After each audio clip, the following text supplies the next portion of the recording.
So we were going to go spend time with my boyfriend's mom was visiting. She usually lives in Texas. She's from Belarus, and her parents live in Belarus. So we went to the European Games, which was cool.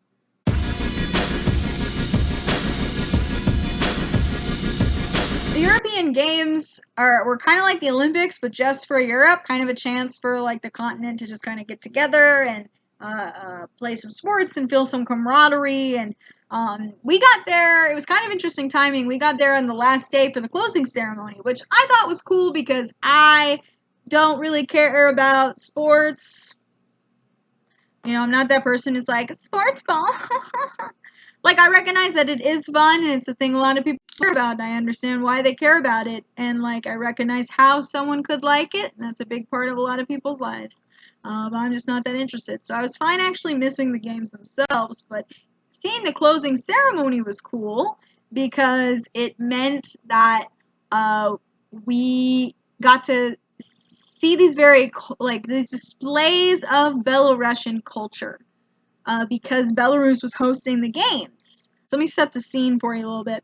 We walked into the European Games, and there was a big old like Megatron screen that was showing like inside the stadium where they were doing the closing ceremony. But we were at the part that was more like beer festival and concert. Like, there were just beer tents as far as the eye can see, and there was a band on stage, it was cute because my boyfriend's dad kept being like, he was like, he kept saying that this band was the Rolling Stones of Belarus, and he really liked that joke. That was his joke that he learned to say in English to say to me because he said it like 60,000 times.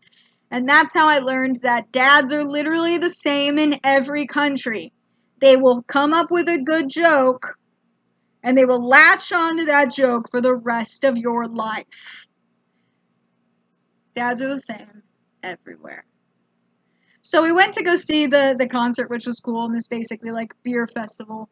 And I so every time I go anywhere, I feel like, and I don't know if it's just like I'm looking for things that can confirm my stereotypes. I know that that is the thing that people do and that I do. I don't try to fight it. It's funnier this way. So I feel like everywhere I go, like things just completely end up confirming my stereotypes. And so while we were at this concert, like you're just, and I keep talking about how unimpressive I am to every single Russian that I have met. I can only assume that I am impressive to my boyfriend, but I can tell by the looks he gives me, I am not impressive all of the time. And I just feel like you're just not going to impress a Russian. Like, I think the last time that they were impressed was Stalin. And there's just nothing you are going to do any day. There's nothing you are going to do that is going to have as much of an impact on them and their day to day as Stalin. So you're just not going to impress them. They're very stoic. The Russians that I have met are not necessarily calm, but they're just stern. Like, they're not going to lose themselves in the music, you know, and never let it go. You know, that's just not going to happen. And when we were watching this concert, the band was trying to hype up the crowd. And they literally went, the lead singer of the Rolling Stones of Belarus, which I found out later his dad meant that they weren't quite the biggest band in Belarus. They weren't the Beatles. They were the second biggest band. I thought maybe he meant their music sounded like the Rolling Stones. It did not. They're apparently the second biggest band, and that was who could be asked to show up for the European Games. But the lead singer was literally like, and I didn't even need a translator for this. The guy's going, everybody, clap your hands. Clap your hands for Belarus, for Minsk. And he's, clapping. Not a single damn person in that audience clapped. Everybody just kept staring at this poor singer. They're just... This was the face on the concert goers. just glaring. And there was one guy in the audience, and I was like, that guy is drunk off his ass because he was actually enjoying himself. Like he was dancing, he was feeling the music, he had on beads and like short shorts, and he's smiling. And people were glaring the shit out of him. People were glaring so hard. And I turned to my boyfriend, I was like, he's acting like how Americans act at concerts just normal. Like he's acting like a sober person in the US at a concert. He is not even tipsy. But by Russian standards, he looks like drunk and disorderly, like he needs to be arrested and given some time to cool off. Like, and it's just all about cultural standards. Which it was funny because for the European Games, even with like people from other countries coming to see it, I appeared to be the only American in Minsk, which is weird to be in a capital city anywhere. Like in Paris, we weren't wanted, but we were acceptable. Like we're an important part of the tourist economy. So like there were other Americans, and it's not like I was looking for other Americans because I can find them here.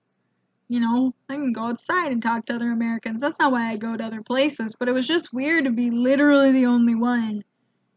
And, like, people noticed. Like, I don't know what it is about me, but I got on a damn bus, and, like, Russians were glaring at me. And I'm like, I'm a quarter Russian, like, my great-great-grand, and my boyfriend's like, don't talk about that here. And I'm like, alright. It didn't count. They could tell I was not from around there. So being at the European Games was interesting because there was no one else, like there was just I was the only one and everyone could tell. But even I knew not to dance around like that guy was doing, although he was a hero. I'm like, he's feeling himself. He's having a good time. He's probably going to get arrested, but he is having a nice time at these games. Then we sat down. We were watching the closing ceremonies of the games, and they were giving this like speech about the proud history of Belarus, and I was catching words and snippets, and my boyfriend was translating a little bit. But then, out of the like side of the stadium, there comes this like 30-story tall bison-looking thing. And it's coming out of and it's speaking with this huge booming voice. It's an animatronic bison, and I'm like, holy shit, why is there an animatronic bison that's like the size of a skyscraper? I was so jazzed by this. I was like, honey, why is that there? And my boyfriend is like, it's not a bison. The calling me an uncultured swine. He didn't say it out loud, but it was implicit in the tone. He's like, it's not a bison.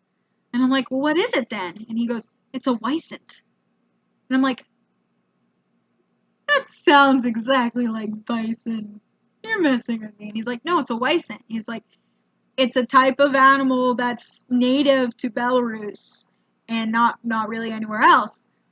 There's a few of them in Poland. And I'm like, holy shit, is that the national animal? And he's like, no, like it's important culturally, but the like national animal is the stork. And I'm like, a stork? Storks are literally everywhere. If you have an animal that's only in your place, why would you pick a stork? Storks are all over the place. And at least like the Wisent looked kind of like wise, and it's big and fluffy, even if it looks exactly like an American bison.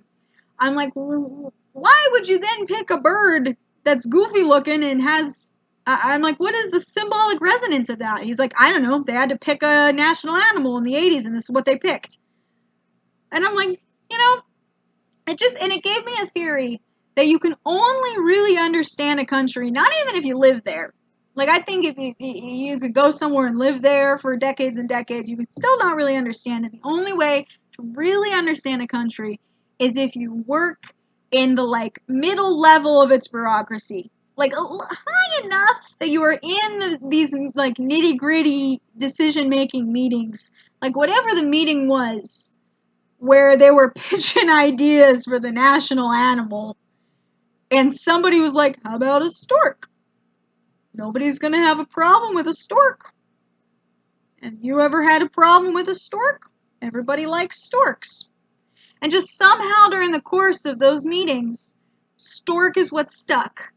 And I think you never really know a place until you work in the middle level of their government bureaucracy.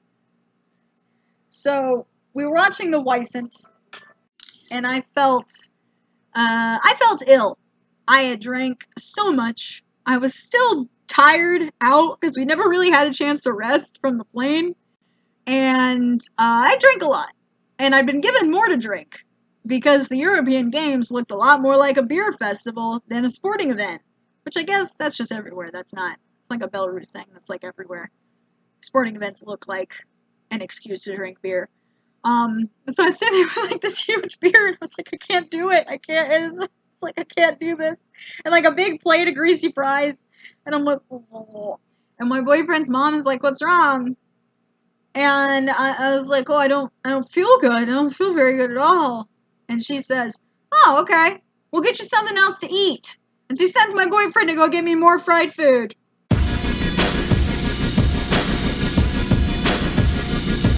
And may the wise Weissant smile on you all. I hope anything that I said about the Weissant wasn't offensive, but we'll see what happens.